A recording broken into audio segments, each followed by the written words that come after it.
I've decided to start a new life without you. The words hung in the air of the upscale restaurant where we'd gathered to celebrate my daughter's college graduation.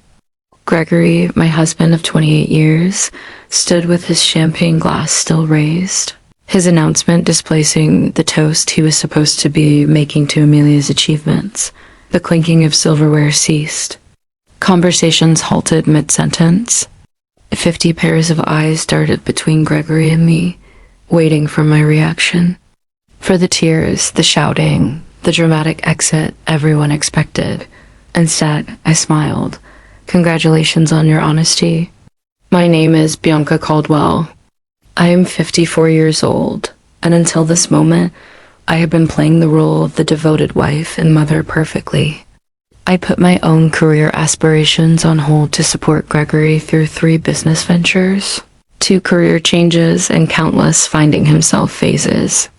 I raised our brilliant daughter, Amelia, who sat beside me now, her graduation cap still perched on her head, her expression frozen in horror from the corner of my eye.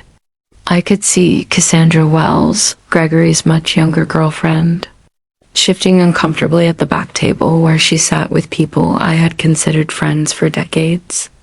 The same friends who apparently knew about the affair but never thought to tell me. The same Cassandra who had attended our Christmas parties, who had once called me for advice about her career. With practiced calm, I reached into my handbag and pulled out a sealed cream-colored envelope. I placed it gently beside Gregory's plate. "What's this?" he asked, his triumphant expression faltering. "Something for you to read later," I replied, keeping my voice steady. I turned to Amelia, whose face had gone pale. I kissed her cheek. "I am so proud of you, sweetheart. This day is still about your accomplishment." Then I stood, smoothed my dress, and addressed our stunned guests. "Please enjoy your meal. I wish you all a lovely afternoon." With that, I walked out of the restaurant, my head held high, feeling 50 pairs of eyes following me. The heavy door swung shut behind me, cutting off the beginning of anxious murmurs. Outside, the Augusta summer heat hit me like a wall, but I welcomed it. For the first time in years, I could breathe freely. Behind me, I heard the restaurant door open and slam shut, followed by Gregory's voice, no longer confident but high-pitched and frantic. "Bianca, what the hell is this? What have you done?" I kept walking, allowing myself a small smile. The envelope I'd handed him contained the beginning of my revenge, one I'd been meticulously planning for months. Had always been the practical one in our marriage. While Gregory dreamed big and took risks, I maintained the stability our family needed. I was the one who saved for Amelia's education when Gregory invested unwisely in his friend's restaurant venture. I was the one who worked extra hours as a finance manager at Trevanta Corp when his midlife crisis led him to quit his stable, positioned to follow his passion, selling handcrafted furniture, a passion that lasted approximately 6 months before he grew bored. My own dreams opening a financial consultancy for women were perpetually on hold. After Amelia graduates, I told myself. After Gregory finds stability. 3 months ago, I noticed discrepancies in our joint accounts. Small transfers to an account I didn't recognize.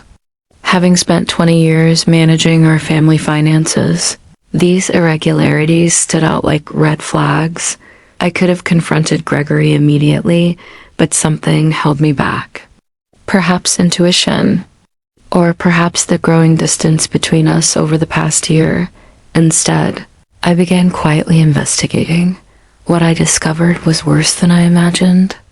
Gregory had been systematically moving funds to a separate account for over a year.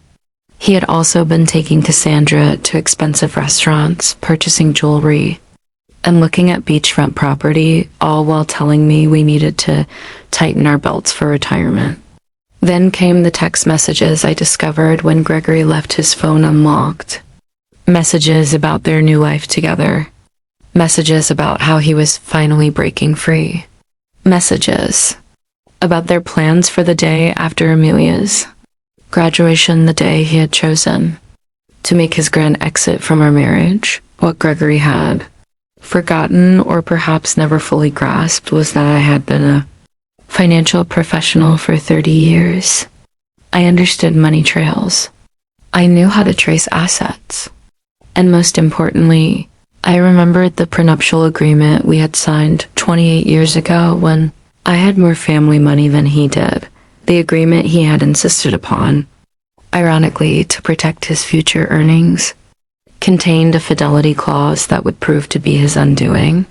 While Gregory plotted his escape with Cassandra, I was building my case. I consulted with attorneys. I documented every hidden transfer. I gathered evidence of their affair. I prepared divorce papers. I timed everything perfectly, knowing Gregory would want to wait until after Amelia's graduation to avoid ruining her big day. What he didn't expect was that I would serve the divorce papers the morning of the graduation before his planned announcement, but with the papers still safely hidden in court records, not yet accessible to him. What Gregory didn't know was that I was always 3 steps ahead. I didn't return to the restaurant. Instead, I drove to our home, a spacious colonial in Augusta's historic district that we had purchased 15 years ago. The house that Gregory had already promised to Cassandra, according to text messages that he didn't realize I had seen. I parked in the driveway and calmly entered what had been our shared space for over a decade. Everything looked the same. The family photos on the walls, the antique grandfather clock that had been my father's, the worn leather couch where Gregory and I had once dreamed of our future together. Yet, everything had changed. I went upstairs to the master bedroom and opened the closet. Gregory's clothing was already packed in suitcases, hidden in the back ready for his planned departure tomorrow.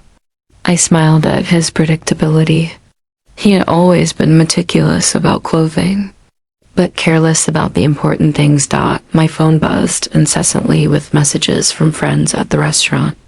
From Amelia, even from Gregory's sister Diana, who had flown in for the graduation. I responded only to my daughter, "I'm okay. This isn't your burden to carry. Enjoy your graduation day. We'll talk tonight. I love you." I had protected Amelia from the truth for months, not wanting to overshadow her final semester with family drama. She would be angry that I hadn't told her, but I knew she would understand eventually. Amelia had inherited my practicality along with her father's charisma, a powerful combination that had helped her graduate with honors. 3 hours later, I heard Gregory's car in the driveway. The front door slammed open. "Bianca," he shouted, his voice echoing through the house. "Where are you?" I was sitting in the living room, calmly reviewing documents on my laptop. I closed it as he stormed in, his face flushed with anger, the envelope clutched in his hand. "What is the meaning of this?" he demanded, waving the papers. "You served me with divorce papers today of all days." "I thought it aligned nicely with your plans," I replied calmly. "You wanted to start your new life. I'm simply helping facilitate the transition." "You had no right to." "I had every right," I interrupted, my voice steady. "Just as you had every right to choose Cassandra." "We all make choices, Gregory." "The prenup expired years ago," he said, his voice suddenly smug. "Any lawyer will tell you that." I allowed myself a small smile. "Actually, it didn't. Section 12 specifically states that the fidelity clause remains in effect for the duration of the marriage. Your lawyer should have explained that to you." "Oh, wait, you didn't consult one, did you?" The color drained from his face as reality sank in. The prenup he had insisted upon to protect his potential wealth would now cost him everything. The house, the vacation property in Savannah, his portion of our retirement accounts. His grand gesture at the restaurant had just become the most expensive announcement of his life. "You can't do this to me," Gregory said, collapsing onto the couch. "You chose to end it," I replied. though not in the way you planned. Gregory's phone buzzed persistently in his pocket. He glanced at it, then ignored it. Cassandra, no doubt wondering where he was and why he wasn't following their carefully orchestrated plan. "You've always been calculating, Bianca." "But this is cold," he said, trying a different approach. "What about our history? 28 years together means nothing?" I studied him, this man I had loved for nearly 3 decades. The man who had held my hand through 2 miscarriages before we had Amelia. The man who had once surprised me with a weekend trip to Charleston for our 10th anniversary. When had he changed? Or had he always been this person and I had been too devoted to notice? "Our history meant everything to me," I answered truthfully. "That's why your betrayal hurt so deeply." His expression softened momentarily, perhaps seeing an opening. "Then maybe we can fix this." "I made a mistake." "People make mistakes." "This wasn't a mistake, Gregory. This was a calculated plan spanning more than a year. You systematically moved our money. You looked at property with her. You planned to announce our separation publicly to humiliate me." His face hardened again. "You're exaggerating, am I?" I picked up my phone, opened the recording app, and played his own voice. "After the graduation, I'll tell her it's over. A public setting is better. She won't make a scene in front of everyone." Then Cassandra's voice, "And she has no idea about the money." Gregory again, "None. Bianca trusts me completely." "That's her weakness." The blood drained from his